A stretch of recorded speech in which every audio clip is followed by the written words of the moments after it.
แผนการหันเปลี่ยนดิจิทัลที่ทางไอโลได้ทำการเฮ็ดออกมาเพื่อนำเสนอต่อกับเวียกงานการหันเปลี่ยนเวียกงานของประกันสังคมให้เป็นดิจิทัลแม้นมีบทบาทสำคัญหลายที่สุดเนื่องจากว่ามันจะสามารถนำใช้เข้าในแผนยุทธศาสตร์ในการพัฒนาระบบของประกันสังคมให้สามารถตอบสนองกับเวียกงานการพัฒนาของพวกเขาเป็นต้นก็คือมันจะช่วยลดพรในการเฮ็ดเวียกของพนักงานของพวกเขาลงจากที่ว่าพวกเขาเคยใช้เอกสารที่เป็นเจี้ยจำนวนหลายถ้าหากว่าปฏิบัติตามการแนะนำของเอกสารนี้มันจะสามารถช่วยลดพรการเฮ็ดเวียกของพนักงานของเขาได้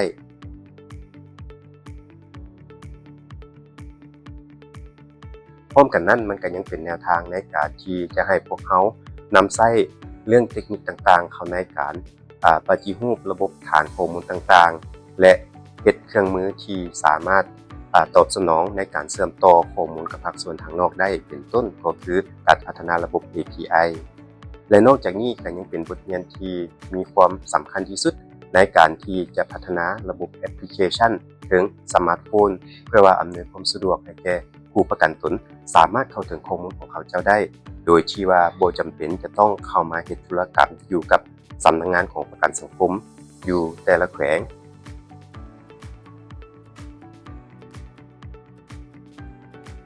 สำหรับข้อพ้นเด่นต่างๆที่ว่าจะสามารถนำเข้าไปพิจารณาหรือว่านำใช้ได้ที่สุดอันดับแรกก็จะแม่นเกี่ยวกับเรื่องการจัดการเกี่ยวกับเรื่อง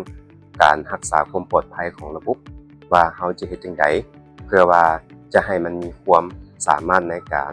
ปกป้องข้อมูลของผู้ประกันตนหรือของสมาชิกของประกันสังคมให้มีความปลอดภัยสูงสำหรับเรื่องการร่วมมือกับทางเบื้องขององค์การแรงงานสากลเนาะหรือว่า ILO โดยส่วนตัวก็คิดว่าอยากให้มันมีการสืบต่อในการร่วมมือในลักษณะนี้ไปเรื่อยๆอิงใส่ท่าแรงของ ILO เองที่ว่าเฮ็ดเวียกเกี่ยวกับเรื่องของแรงงานซึ่งว่ามันพัวพันโดยกับเวียกงานของประกันสังคมอยู่แล้ว